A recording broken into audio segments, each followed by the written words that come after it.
우리 하나님 말씀 골로새서 3장 16절과 17절을 보겠습니다. 골로새서 3장 16절과 17절을 보겠습니다. 제가 봉독합니다.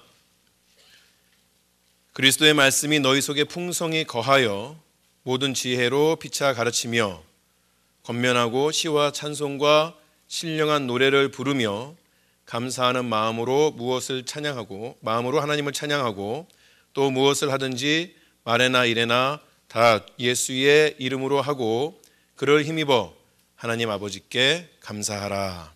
아멘. 지난주 2부 예배 끝나고 여러분하고 이제 문 앞에서 인사를 하고 딱 돌아섰는데 우리 신윤수 집사님하고 유기현 집사님께서 저를 알 수 없는 표정으로 쳐다보셨습니다. 왜 그러실까? 제가 지난주에 설교한 거 녹음이 안 됐다고 어떡하냐고. 저는 그냥 상관없었는데 지나가던 서성일 집사님 한마디 하셨습니다.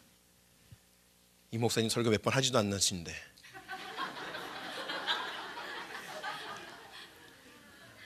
진짜 상관없습니다. 제 설교가 저희 교회 유튜브에 올라가지 않는다고 하여도 그닥 마음에 상처를 입거나 어려워하지 않습니다. 대신에 여러분의 마음속에는 있어야 되는데 그것이 더 걱정이 되는 것이죠. 제가 지난주에 무슨 설교를 했었죠? 갑자기 조용해지십니다. 주보를 쳐다보시고 그러고 계시는데 자, 지난주에 이제 말씀을 드릴 때 10계명의 2계명에 대해서 말씀을 드렸습니다. 10계명 2계명 중에서 제 2계명을 말씀을 드리면서 1계명은 예배의 대상에 관한 것이다 이렇게 말씀을 드리고요. 2계명은 예배의 방식에 대한 것이다 라고 말씀을 드렸습니다. 그런데 이제 우리가 그리스도인으로 살 때의 삶의 모든 부분이 예배가 돼야 된다고 이야기할 때 우리가 주일날 나와서 이 예배당에서 드리는 이 시간만이 하나님 앞에 예배가 되는 것이 아니고 모든 부분들이 다 예배가 돼야 된다고 할 때에 우리는 예배의 대상은 바꿔서 이야기하면 삶의 대상 또는 삶의 목적이다 이렇게 이야기할 수 있고 또 이 계명의 예배의 방식은 우리가 이 땅 가운데 살 때에 어떠한 방식으로 어떠한 방법으로 살 것인가를 아주 한 줄로 보여주는 것이다 라고 이렇게 말씀드릴 수 있습니다. 오늘은 이어서 3계명을 볼 텐데요. 3계명은 예배의 태도에 관한 것이고 또 우리가 삶의 태도에 대한 것이다 라고 그렇게 말씀드릴 수 있겠습니다. 10계명 중에 3계명은 출애굽기 20장 7절에 나옵니다. 우리 함께 읽을까요? 시작. 너는 내 하나님 여호와의 이름을 여호와는 그의 이름을 망령되게 부르는 자를 죄 없다 하지 아니하리라. 아멘. 3계명은 하나님의 이름에 대한 계명입니다. 이름이다 얘기할 때 여러분 중에 이제 그 자기가 가지고 있는 이름에 대해서 그 사연이 많이 계신 분들이 있죠. 근데 뭐 이름에 대한 사연이라면 저도 만만치 않습니다. 어려서부터 야 일복이 뭐냐 일복이 니네 부모님은 그렇게 성의 없이 이름을 지었냐 만복이나 뭐 억복이나 이렇게 하지 일복이 뭐냐 그러고 놀리는 거죠.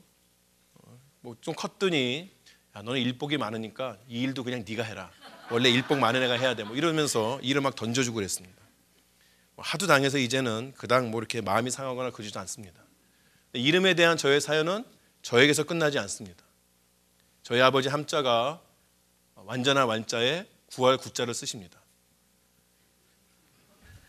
이어서 부르신 분은 또 웃으시는데 우리 어렸을 때는 그런 거 있죠.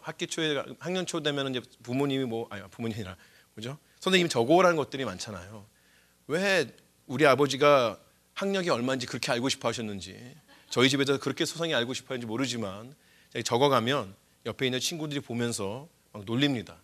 야 너는 좋겠다. 야 니네 집에 가면 장난감 진짜 많겠다. 뭐 이러면서 제 이름에 대해서 뭐 그럴 때는 하도 당해서 그런지 그렇게 어렵지 않았는데 저희 아버지 함자를 가지고 놀 때는 아주 기분이 상당히 나쁘고 막 얼굴 붉히고 막 소리 지르고 막 이러는 거죠. 또 이름에 대한 사연이 저와 제 아버지에서 끝나지 않습니다. 제가 저희 큰 아들의 이름을 제가 지었습니다. 저희 아버지가 이제 이름을 주셨는데 너무 이상한 저희 아버지 제가 설교하는 거 못 들으시겠죠? 저희 아버지한테 이제 예의상 여쭤봤어요. 애를 낳는데 이름 뭐라 그럴까요? 저희 아버지가 이제 큰 집에 가가지고 막 상의를 해서 이름을 만들어 왔는데, 야, 인원이 어떠냐? 원자 돌림이거든요. 인원이 어떠냐? 인원. 근데 부르기도 힘들고, 유인원. 그래서 그 좀 그런데요. 그래서 그럼 우리 아버지께서 그땐 저희가 이제 화상 채팅 이런 거 안 하니까 얼굴이 어떤지 모르겠지만 네가 알아서 하라고 그러셔서 넙죽 그냥 제가 알아서 했습니다. 믿음이 최고다. 믿을 신자에 으뜸 원자를 해서 신원이라고 하기로 했다고. 그러면서 이제 무슨 의미가 뭐니 해서 믿을 신자에 으뜸 원자예요. 믿음이 최고죠.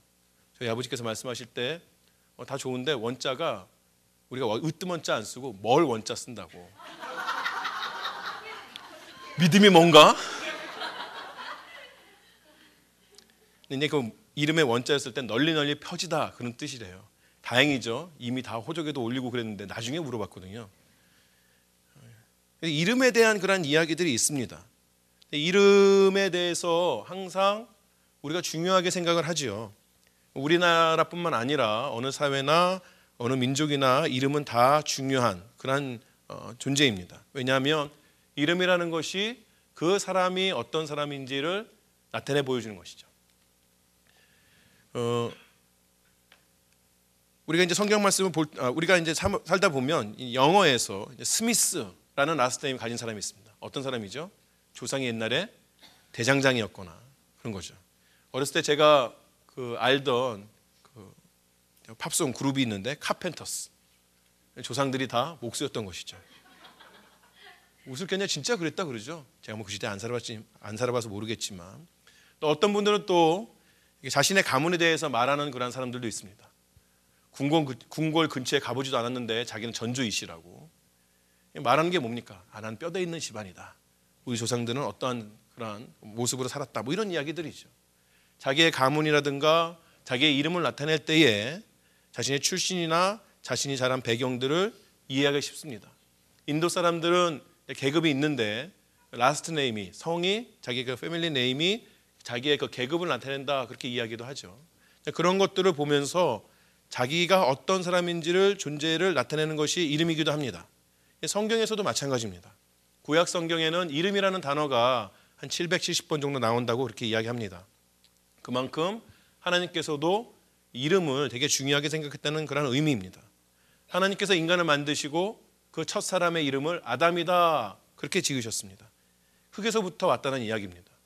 아담이라는 존재가 어떤 존재냐라고 이야기할 때 흙으로 지음받은 존재다라는 의미이기도 하고, 원래 인간은 연약하고 부서지기 쉬운 그러한 존재라는 것을 나타내 주는 것이죠. 또 이름은 어떤 사람이 앞으로 어떤 일을 하게 될지, 어떤 기대를 받고 있는지에 대해서 말해주기도 합니다. 여러분이 여러분의 그 자녀들의 이름을 지으실 때에 아무렇게나 짓는 게 아니죠. 이 아이가 앞으로 커서 이런 사람이 되었으면 좋겠다라는 기대를 가지고 짓게 됩니다. 또 하나님도 그렇습니다. 하나님께서 어떤 인물에게 그 자기의 사역을 맡기실 때에, 자신의 계획을 보여주실 때에 그 이름을 바꾸기도 하십니다. 대표적인 예가 아브라함이죠. 그냥 평범한 한 사람이었습니다. 아브람이라는 이름을 가진 그 한 사람을 택하셔서 하나님께서 그에게 열방에 대한 계획을 주시고, 또 그에게 그러한 꿈을 허락하여 주실 때에 너는 이제 그냥 한 촌부가 아니라 열방의 아버지가 되라는 의미로 아브라함을 아브라함 이렇게 바꿔주십니다. 예수님께서는 시몬이라는 사람을 반석이 되라는 의미로 베드로라고 바꾸어 주셨습니다. 이름은 그렇게 여러 민족과 사회에서, 또 성경에서도 단순히 그냥 어떤 한 사람을 부른다 해서 그치는 것이 아니라 그 이상의 의미를 가지고 있는 것이죠. 그렇다면 하나님은 어떨까요? 하나님에게도 이름이 중요할까요? 제가 좀 질문을 바꿔서 하겠습니다. 하나님에게도 이름이 있을까요? 제가 지난주에도 말씀드린 것처럼 모세가 하나님을 만나서 이름을 물어보았습니다. 당신의 이름은 뭡니까? 내가 나의 동족들에게 가가지고 당신에 대해서 이야기할 때 이름을 무엇라고 이야기합니까? 그렇게 이야기했더니 하나님께서 나는 나다. 나는 스스로 있는 자다. 여호와, 야훼, 이러한 이름을 알려주셨습니다.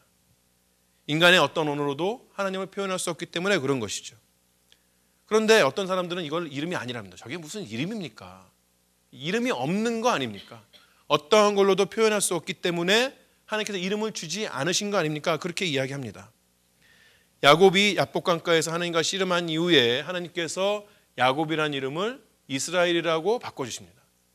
바꿔주시니까 야곱도 물어봅니다. 그럼 당신의 이름은 무엇입니까? 하나님 대답이 어찌하여 내 이름을 묻느냐 이렇게만 말씀하시고 이름에 대해서는 말씀해 주지 않으십니다. 그렇게 보면 정말 하나님은 이름이 없는 것처럼 그렇게 보여집니다. 하지만 실제로 우리가 성경을 읽어보면 하나님께서는 우리에게 이름을 알려주셨습니다. 그냥 하나의 단어로 이름을 특징하는 것이, 그를 특징하는 것, 하나님을 특징하는 것이 불가능하기 때문에 많은 이름들을 우리에게 주셨습니다. 99세의 아브라함에게 나타나셔서는 자신을 전능하신 하나님 엘샤다이다 그렇게 이야기해 주셨죠. 또 하나님께서는 나는 준비한 하나님이시다 여호와 이레다 이렇게 말씀하시기도 하고, 평강의 하나님 여호와 샬롬이다 이야기하기도 하고, 치료의 하나님 여호와 라파다라고 이야기하기도 합니다. 이 외에도 우리가 성경을 읽을 때 수많은 하나님의 이름들이 나오는 거죠. 제가 신학교 때 이걸 배우면서, 하나님의 이름에 대해서 배우면서, 이게 뭐 이름입니까? 그냥 하나님이 어떤 분인가 나타내는 거 아닙니까? 이렇게 이야기하는데 이것이 이름이죠. 여러분 옛날에 영화 같은 데 보면, 여기 네이티브 아메리칸 인디언들 영화 보면 인디언들 이름이 그렇죠. 주먹 쥐고 일어나. 주먹 쥐고 일어나가 뭡니까? 옛날에 우리나라에서도 특별히 그 양민들이 자기의 이름이 없을 때 밤나무꾼, 김아무개 이런 식으로 긴 설명들이 자신의 이름으로 쓰인 것처럼 하나님께서도 그렇게 자신의 이름을 우리에게 알려주셨습니다. 그러면 왜 하나님께서 우리에게 이름을 주셨을까요? 우리는 다른 이들을 축복할 때에 믿는 사람이라면 하나님의 이름으로 축복을 합니다. 예를 들어서 평강의 하나님이 당신에게 평안을 주시길 원합니다. 전능하신 하나님이 당신의 기도를 이루어주시길 원합니다. 이런 식으로 우리가 축복을 하는 것이죠. 그럴 때에 하나님의 이름은 우리에게 은혜를 가져다주는 통로로서의 역할을 하는 것입니다. 또 우리가 하나님의 이름을 알게 될 때에 하나님에 대해서 더 깊이 알 수 있고, 그래서 우리는 하나님을 제대로 찬양할 수 있게 되는 겁니다. 창조의 하나님을 만나게 되면서 피조물인 우리들을 이해하게 되고, 거룩하신 하나님을 만나게 되면서 우리의 삶에서 우리가 애써야 하는 것이 무엇인가에 대해서 이해할 수 있게 되는 것입니다. 하나님께서 우리에게 이름을 왜 알려주셨을까를 생각할 때에 가장 중요한 이유가 있다면 그 하나님의 이름이 우리에게 구원을 주기 때문에 그렇습니다. 성부 하나님의 이름을 아는 자는 성자 하나님의 이름을 의지하여서 구원을 얻게 되는 것입니다. 성부와 성자의 이름을 모르는 자는 구원을 얻을 수 없고 영생을 얻을 수 없는 것입니다. 성부 성자의 하나님의 이름을 모르는 자는 자신의 문제를 스스로 해결할 수가 없는 것이에요. 그렇기 때문에 하나님이 우리에게 이렇게 이름을 주셨다는 것은 커다란 은혜이고 우리가 받는 여러 복 중에서도 가장 큰 복입니다. 참고서만 말씀드리면 저는 복복자를 쓰지 않고 향기복자를 씁니다. 어쨌든 하나님은 자신의 이름을 가지고 있는 사람들을 또 그의 이름을 걸고 끝까지 지켜낸다고 말하는 것이죠. 그가 우리에게 너는 나의 백성이다 라고 이야기할 때, 여호와의 백성이다 라고 이야기할 때, 하나님의 자녀라고 이야기할 때에 우리의 인생을 돌보시는데, 왜? 우리의 인생이 아무렇게나 망가지면 세상 사람들로부터, 민족으로부터, 나라들로부터 하나님의 이름이 우스움을 받기 때문에 그렇습니다. 다윗은 이 사실을 알았습니다. 그래서 그가 지었던 시편 23편에 이렇게 나오죠. 내 영혼을 소생시키시고 자기 이름을 위해서 의의 길로 인도하시는구나. 우리가 어떠한 모습으로 있든지 그런 우리들을 하나님의 길로 가게끔 인도하시고 우리를 만들어 나아가시는 그러한 이유가 있다면 하나님의 이름, 하나님의 영광을 위한 것이라는 것이죠. 이렇게 하나님의 이름의 거룩함과 중요함을 알았기 때문에 유대인들은 하나님의 이름 사용하는 것을 꺼려했습니다. 입 밖에 야훼, 여호와 이러한 이름들을 이야기하지 않았죠. 성경을 베껴 쓰는 필사할 때에도 성경을 쭉 쓰다가 여호와, 야훼 이런 이름이 나올 때 어떻게 합니까?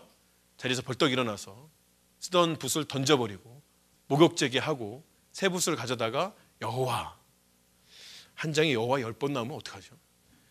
여하튼 그럴 만큼이나 하나님의 이름에 대해서 아주 경건하게 받들기 원했습니다. 쓰는 것 자체를 거부했어요. 하지만 하나님께서 우리에게 하나님의 이름을 주셨을 때에, 그것도 하나가 아니라 수많은 이름들을 주셨을 때에는 그 이름을 적극적으로 사용하라는 의미가 담겨져 있는 겁니다. 물론 우리가 하나님의 이름을 사용할 때는 잘 사용해야 하는 것이죠. 우리에게는 하나님의 이름을 사용해야 할 의무가 있습니다. 하나님은 자신의 이름을 아무에게나 부르게 하지 않으셨어요. 하나님은 악한 영이나 불신자들에게 하나님의 이름으로 무엇인가 하는 것을 허락하지 않으셨어요. 하나님은 그 하나님의 이름을 자신이 택한 백성들에게 주시면서 그들을 통하여서 이 땅 가운데 나타내기를 원하셨죠. 그래서 우리는 하나님의 이름을 잘 사용하는 것, 그것이 우리 삶에서 나타내야 하는 것입니다. 그렇다면 우리가 어떻게 하는 것이 하나님의 이름을 잘 사용하는 것이고, 또 어떻게 하는 것이 잘못 사용하는 것일까? 먼저 잘못 사용하는 것부터 좀 보려고 합니다. 성경에서 하나님의 이름을 잘못 사용하는 가장 대표적인 예가 있다면 사도행전 19장에 나오는 유대인 제사장 스게와의 아들들의 이야기입니다. 사도 바울이 에베소에 갔습니다. 에베소에 가가지고 복음을 전파하죠. 교회를 세웁니다. 그럴 때에 사도 바울을 통해서 놀라운 일들이 벌어집니다. 그 말씀에 힘이 있어서 많은 사람들이 예수를 믿게 되는 것뿐만 아니라 예수님이 하셨던 것처럼 그 땅 가운데에서 수많은 이적과 기사를 행하기도 했던 것이죠. 심지어는 어떤 사람이 바울의 손수건을 가져다가 아픈 자의 몸에 얹어 놓으면 그 사람의 병이 낫기도 하고 악기도 나가게 되는, 우리가 지금의 어떤 논리적인 사고로서는 믿을 수 없는 일들이 벌어지는 겁니다. 그렇게 되자 그 당시에는 어느 도시나 다 마술사도 있고 주술사도 있고 또 다른 이방 종교의 제사장들도 있는 것이죠. 근데 마술사들이 시험 삼아서 바울처럼 예수의 이름으로 악기를 물리치려고 했던 그런 시도들을 했습니다. 그리고 그 중에 유대인의 제사장의 아들들이, 스게와의 아들들인 스게와라는 사람들의 아들들도 있었던 것이죠. 이 사람들도 바울처럼 예수님의 이름을 사용하여서 악기를 물리치려고 했어요. 예수의 이름으로 명하노니 악기야 물러가라, 이렇게 한 것이죠. 그런데 어떤 일이 벌어집니까? 그 귀신 들린 자가 이 스게와의 아들들에게 얘기할 때, 나는 예수도 알고 바울도 아는데 니넨 누구냐? 그러면서 귀신을 쫓아내기는커녕 귀신 들린 자에게 흠씬 두들겨 맞았다는 그런 이야기가 사도행전에 나오는 거죠. 왜 그런 일들이 벌어집니까? 스게와의 아들들은 예수의 이름을, 그 거룩한 이름을 하나님의 영광이나 믿음을 가지고 신앙을 가지고 선포하는 것이 아니고 자신의 욕망을 채우기 위한 어떤 주문처럼 예수님의 이름을 사용한 것이죠. 그 이름을 통하여서, 그 이름이 전파되는 것들을 통하여서 하나님의 영광이 이 땅 가운데 드러나는 것, 그러한 것들이 그들의 목적이 아니라 자기의 세상적인 욕심들, 돈벌이들, 이런 것을 가지고 그런 것을 위하여서 하나님의 이름을 사용하는 것입니다. 결국 그것은 이 땅 가운데 하나님의 영광을 드러내지 못할 뿐만 아니라 그 인생에게도 축복이 아니라 저주가 되는 것이죠. 이런 일들이 이스라엘의 역사 가운데 수도 없이 있어 왔습니다. 그래서 오직했으면 에스겔에서 하나님께서 이렇게 말씀하십니다. 그들이 이른바 그 열국에서 내 거룩한 이름이 그들로 인하여 더러워졌나니 곧 사람들이 그들을 가리켜 이르기를 이들은 여호와의 백성이라도 여호와의 땅에서 떠난 자라. 하나님께서 그의 백성에게 귀한 이름을 주셨는데 오히려 그 귀한 백성들은 그 귀한 이름을 하나님을 위해 사용한 것이 아니라 자신의 육신을 사용함으로 인하여서 하나님의 거룩한 이름이 더러워졌다는 것입니다. 우리는 그렇지 않습니까? 우리는 예수님의 이름으로 기도합니다. 그런데 우리의 기도가 하나님의 이름을 이 땅 가운데 하나님의 영광을 나타내는 데 쓰이는지, 아니 내 마음의 소원함, 내가 갖고 싶어하는 무언가, 내가 이루고 싶어하는 무언가를 위하여서 마치 마술사들이 주문하는 것처럼 이방의 종교의 제사장들이 무언가를 빌어주는 것처럼 그렇게 예수 그리스도의 이름을 쓰고 있지 않은가? 우리는 깊이 살펴봐야 하는 것이죠. 자신의 주장을 더 강하게 하기 위하여서 하나님 이렇게 말씀하셨어 라고 말하고 있지는 않은가? 우리는 교회 안에서 나눌 때에도 조심해서 나눠야 하는 겁니다. 제가 미국 사람, 따지고 보면 저도 미국 사람인데 미국 시민권 갖고 있으니까 우리가 흔히 얘기하는 미국 사람 만났을 때 문화 충격을 좀 느꼈었어요. 무슨 소리냐면 그 사람들이 간증을 할 때에 또 자기 의견을 얘기할 때 하나님이 나한테 말씀하시기를, 하나님이 나한테 말씀하시기를, God said to me something, 뭐 이렇게 말을 하는 거예요. 저희는 하나님 말씀하시기를 이렇게 이야기하면 뭡니까? 무슨 예언의 은사라도 있어서 뭐가 이렇게 막 내려오면 얘기하는 것처럼 얘기하는데, 이 사람들은 그냥 평소에 자기 의견을 이야기할 때도 그렇게 이야기하는 것이죠. 문화적이긴 하지만 조심해야 할 필요는 있는 것입니다. 또 하나님의 이름을 잘못 사용하는 경우가 있다면 그 하나님의 이름으로 저주를 하는 것이죠. 우리가 사는 이 미국 땅이 아무래도 기독교 문화권이다 보니까 좋은 때만 하나님의 이름을 사용하는 것이 아니라 별로 사용하지 않아야 할 때도 사용을 하는 것입니다.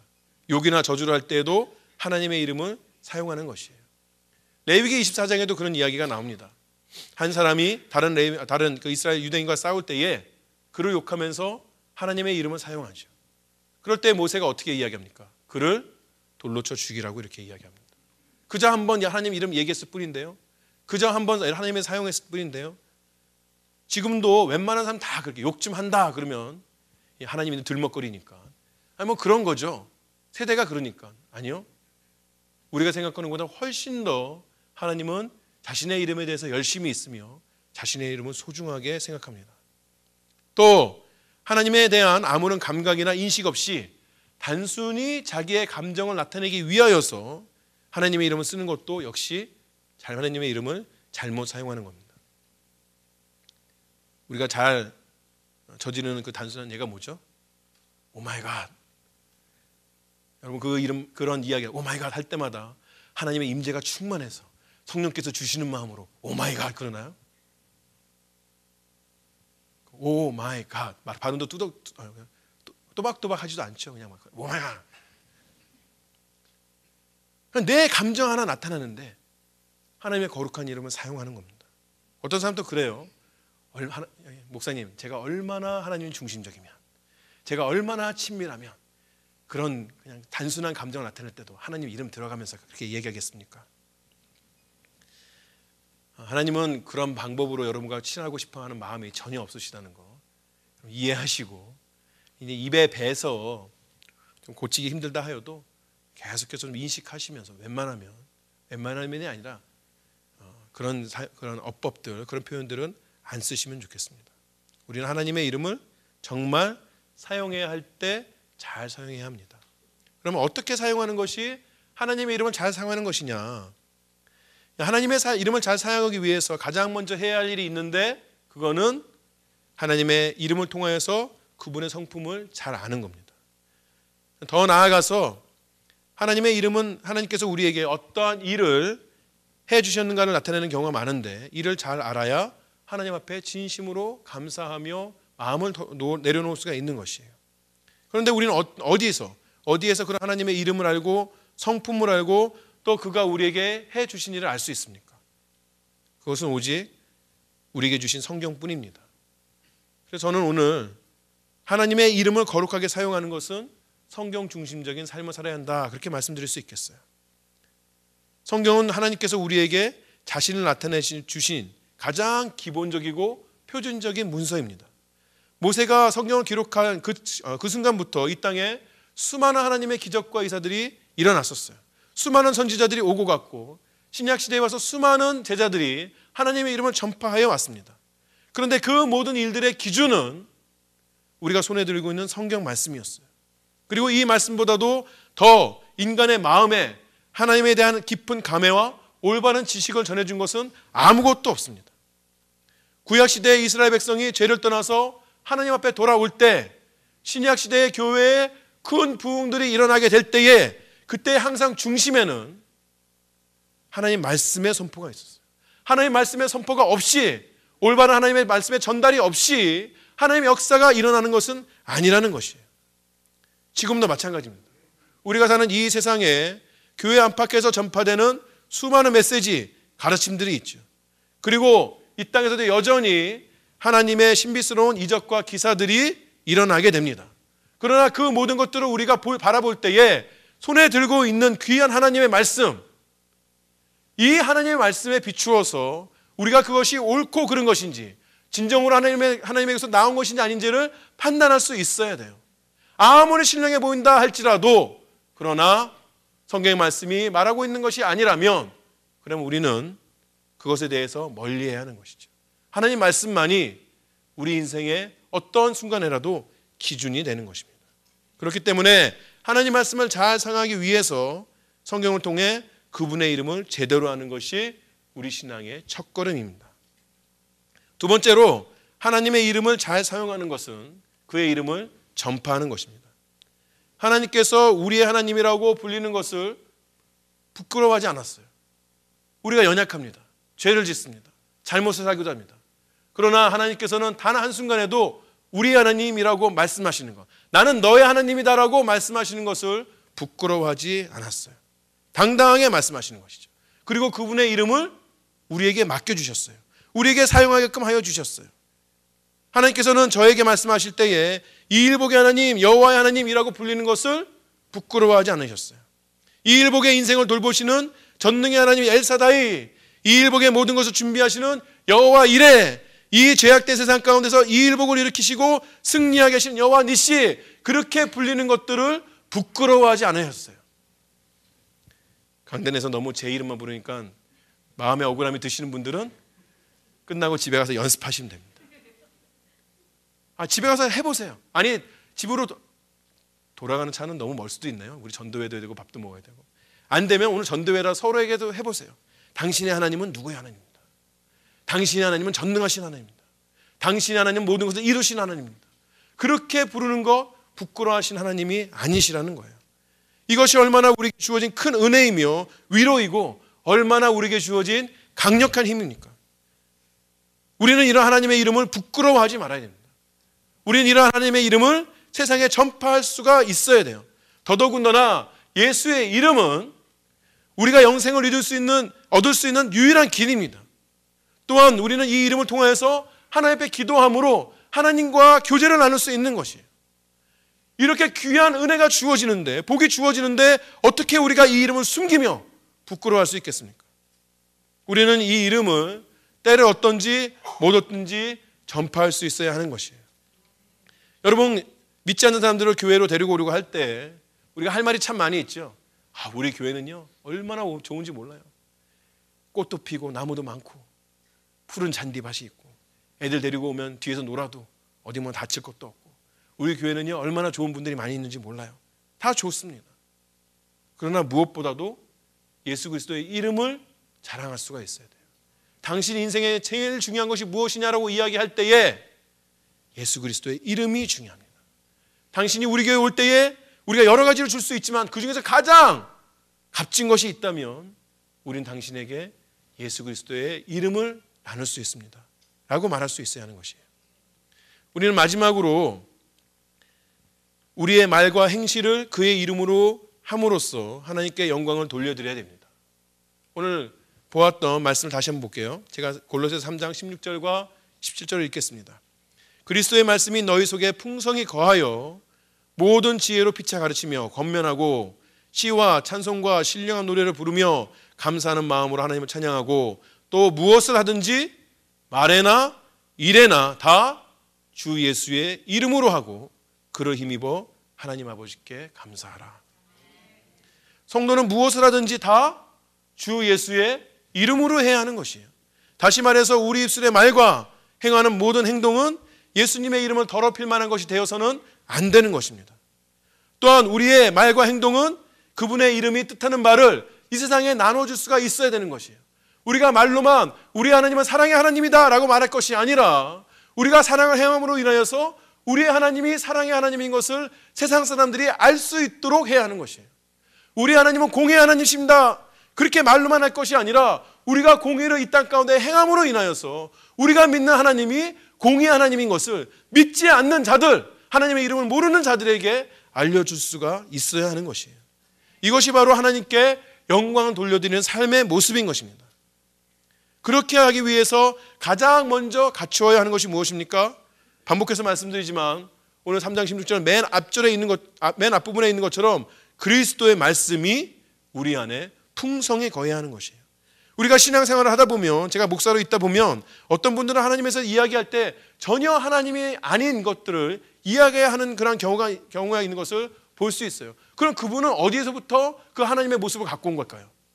다른 종교들, 사람들이 살아나가는 방식들, 사람들이 믿는 바들, 그거를 가리켜서 마치 우리 하나님도 그렇게 하실 것이라고, 마치 우리 하나님도 그렇게 우리를 다스려 주실 것이라고 이야기하지만, 그러나 하나님에 대해서 알 수 있는 그 단 하나의 방법은 풍성한 말씀이 우리 안에 거할 때뿐이라는 것이에요.